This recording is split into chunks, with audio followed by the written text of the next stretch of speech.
There are lots of monetization methods in video games, with cosmetics, weapons, characters, to name a few. In the last few months, we can see a trend of games introducing an increasing amount of paid cosmetics and spending events, and there has been some debate within game communities about this topic. However, there is a difference between monetization and manipulation, so today we are going to be diving into a question of what exactly makes a game predatory. First of all, let's define predatory design. Predatory design occurs when multiple sources of psychological pressure are combined to exploit vulnerabilities, which ultimately create spending incentives and manipulate players' behavior, while causing informed decision-making more difficult. Do keep in mind that the combination part is important, and we'll get back to it later. In previous uploads, I've covered the psychology of digital ownership, gacha systems, collection systems, and more. Make sure to check them out if you're interested, as I've covered the relevant psychological mechanisms in more detail in those videos. Let's take a look at a few examples to see how we can determine if something is predatory. Let's start with a simple cosmetic purchase. $8 for a skin, available permanently. Since cosmetics don't have any practical or competitive advantages, and the skin is available permanently, there's no created urgency for the player, and the fear of missing out is drastically reduced as well. Therefore, this particular skin can be considered as not predatory. Now we can step it up by making it available for a limited time only. The timer creates a sense of urgency, the limited tag increases the player's perceived value of the skin, and the skin also reinforces the player's status and identity because the skin becomes a part of the player's history. Even though a timer alone is usually not enough to make a system fully predatory, it enables the combination of other mechanisms later on, which can be seen in the form of skin gacha, collection sets, and more. Another example we are going to cover are battle passes. Battle passes are time limited and they get reset periodically, requiring players to renew the battle pass usually through further spending. The major psychological mechanism at play is psychological ownership.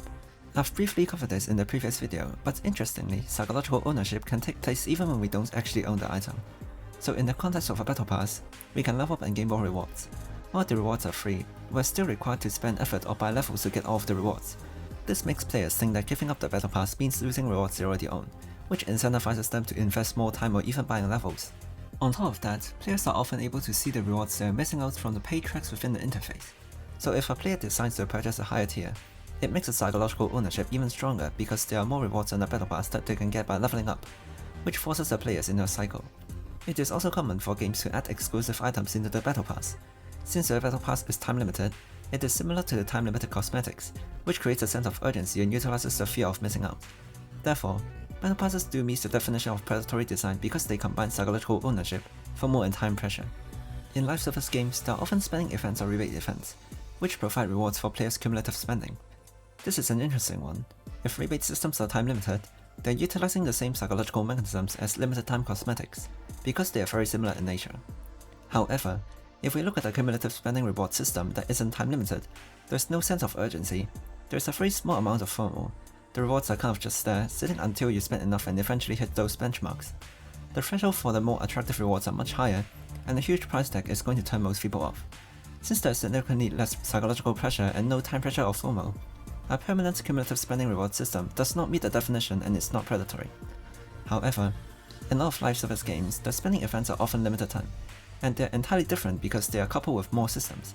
Now let's take a look at the gacha systems. Interestingly, if you have a random number generator with no decorations as a gacha, while having literally nothing else in place, that is actually not predatory, because there is no pressure for the player due to a lack of time limits, properly disclose or set don't hide information, no pity counter to make players more excited for the rewards so there's no anticipation and no gold gradient effect, no gacha animation means there's no near miss effect, and it's only a simple layer of chance with no strings attached. However, this is not realistic in actual games, because they need to sell you the units, and having a plain random number generator simply doesn't look good at all. The combination of all of these is why virtually all commercial gacha systems end up being predatory in practice. Let's take a look at a few practical examples in live service games and apply the same method of analysis. Let's talk about Wuthering cosmetics. We can see that we have some costumes and accessories that are available permanently. The character skins are initially released with a discount, and they return to the original pricing after a couple weeks. Since the only mechanism at play is the sense of urgency created initially due to the discount, it does not meet the definition of predatory design because the psychological pressure to purchase those items is low. Also considering the fact that cosmetics do not provide any upgrades to power in the game, there are no other incentives for players to spend. Therefore, the cosmetics in this game are not predatory. Now moving on to NTE's rebate system. In NTE, players can spend 50 pools to get a glider skin, 120 pools to get a vehicle skin, and 200 pools to get a character skin. At first glance, this seems player-friendly because guaranteeing a character requires 90 pools, and getting the character means you're definitely guaranteed a glider. However, When a player decides to get a glider and not a character, they would initially make 50 pulls. Since pity carries over, they will feel like they are not losing at all. When they eventually get a glider, they realize that they just need roughly 30 more pulls to get the character. This is an example of anchoring. On top of that, the players spend 50 pulls for the glider, and seeing that they only need roughly 30 more pulls for the character, it doesn't seem like a huge amount of investment in comparison, which incentivizes the player to engage in the gacha system further.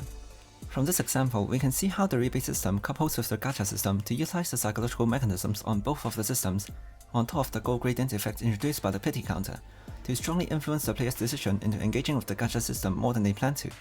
Therefore, it definitely meets the definition of predatory design as well. However, the recent Collab banner in Wuthering Waves is predatory due to its rule set and how it couples with the rebate system. The pity and death banner is calculated separately, and the rebate system exploits loss aversion by making players think they are missing out on pulls and sequence nodes if they don't pull enough, while the requirement is set to only require small spending for the first sequence node. The pulls players get from the rebate also allows them to go further, which sets them closer to the next rebate reward as well as the pity, and that significantly exploits the goal gradient effect. The pity also resets after Collab banner ends, which further creates a sense of urgency in the player. If the player decides to give up after a loss, it essentially means that they have wasted over 80 pulls for absolutely nothing. Limited time Collab units exploit the fear of missing out, while losing a coin flip puts players under tremendous psychological pressure. By utilizing the goal gradient effect and sunk cost, it makes players highly likely to spend to secure the featured units.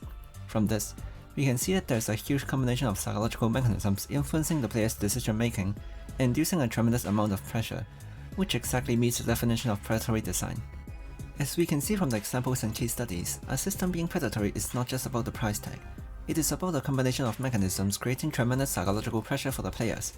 The increase in psychological pressure from the increase in mechanisms is not linear. That's because different game systems and psychological mechanisms are coupled and they reinforce each other, strengthening the effects of multiple mechanisms at once, which raises the amount of pressure the players experience by magnitudes. If you are interested in learning more about how these mechanisms interact, make sure to check the rest of the videos in my channel. From this analysis, we gained more understanding about how these mechanisms are implemented in games and are used against us. While monetization with no restricts still exists, we should be careful of systems we engage in, and learn to have better control on our own decision making. A system can be predatory even if not every player is affected by it. Psychological pressure doesn't guarantee that every player will spend, but it does increase the chance that some players will make decisions they otherwise wouldn't have. I hope this video has been informative and entertaining. If you have anything to add, make sure to comment down below. Thanks for watching.